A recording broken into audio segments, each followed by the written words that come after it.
वाल्मिकी ऋषी जे लवकुश होते, त्यांचे जे गुरु होते, त्यांच्या इथे आतमध्ये मोठी भव्य अशी मूर्ती आहे, म्हणजे बघण्यासारखी मूर्ती आहे, म्हणजे जिवंतपणा त्याच्यामध्ये भरून आहे आणि मधोमध तलाव वगैरे आहे आणि हनुमानाची मोठी मूर्ती सुद्धा तुम्हाला तिकडे तुम्हाला लांबून थोडीशी दिसत असेल. आतमध्ये सुद्धा जाऊन आपण ती मूर्ती वगैरे पाहू शकता. ठीक आहे.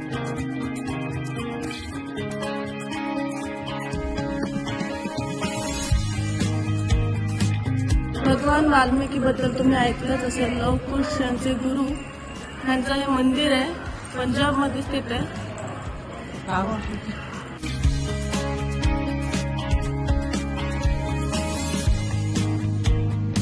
प्राचीन मंदिर श्री राम तीर्थ सीता माता का तप ध्यान यहाँ पर लवकुश ने घोडा पकडकर बांधा था. जेव्हा रामचंद्रांनी अश्वमेध यज्ञ केलं होतं तेव्हा इथे लवकुश यांचा घोडा पकडून तो इथे बांधला होता.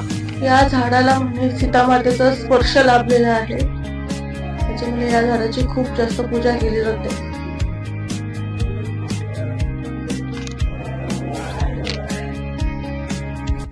ही जी इथे आपण पाहत आहोत ती आहे लवकुश यांची पाठशाला, जिथे त्यांना गुरु वाल्मिकीद्वारे शिक्षण मिळाले.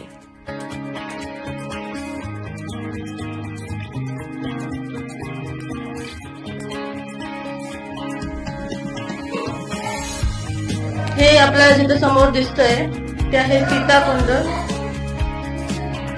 एक विहीर आहे.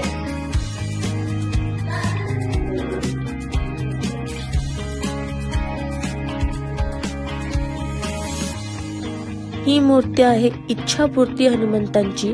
गुरु वाल्मिकी मंदिर व्यतिरिक्त देखील इथे खूप सारे मंदिर आपल्याला पाहायला मिळतात. तुम्ही इथे श्रीरामांचं, श्रीकृष्णाचं असे मंदिरं पाहू शकता.